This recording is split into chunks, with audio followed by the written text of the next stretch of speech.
Ms. Joan Pereira.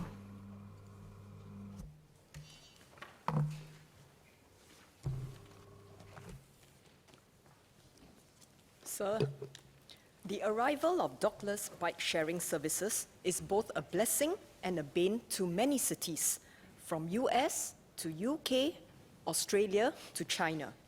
Singapore is not spared. Some users seem to be gripped by a reckless penchant for destruction. Instead of parking, they are dumping the bicycles and creating junkyards within the city, parks, and housing estates. I would like to raise a few concerns. Under the proposed amendments, LTA will be introducing a licensing regime, limiting operators' maximum fleet size and implementing QR code-enabled geofencing solution. Will the operators have to rent the parking zones from LTA? And if so, will these be passed on to the users? I would like to point out that concerns have been raised over the vulnerability of the QR code parking method, which can be tampered with if it is static QR. For example, if someone takes a photo of a static QR code at a geotagged location, it can be reused at a different location, thus defeating the purpose. QR codes can also be vandalized, rendering them useless. I hope the Minister can share more details about the QR code technology that LTA is planning to implement in making space for these bicycle operators. I hope LTA would not do so at the expense of the parking space currently allotted to those who own their own bicycles. Many of these are now located near MRT stations, and I hope these will stay put. Another solution to encourage users to park appropriately would be to create more parking options in places where there is a high volume of usage, as bus interchanges, MRT stations, and HDB and private housing estates are common destination stops. More purpose-built metal bicycle racks and parking areas could be built as official geotagged parking zones.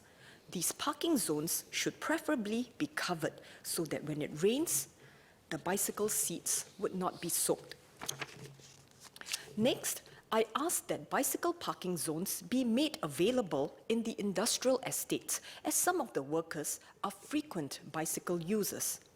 It is good that LTA is working with bicycle sharing operators to educate bicycle users and develop educational materials on proper bicycle etiquette. The ugly truth is that some users simply disregard proper etiquette. I fully support penalizing such users. Sir, in Mandarin, 鼓励使用者适当停放脚踏车的另一个解决方案，是在使用量大的地方设立更多的停车设备。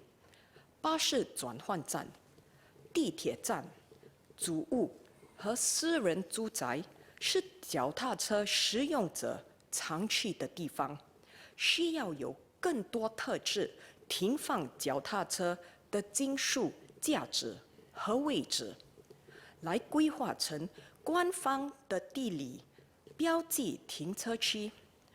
这些停车区最好是有盖的，以免车座被雨淋湿。此外，我要求在工业区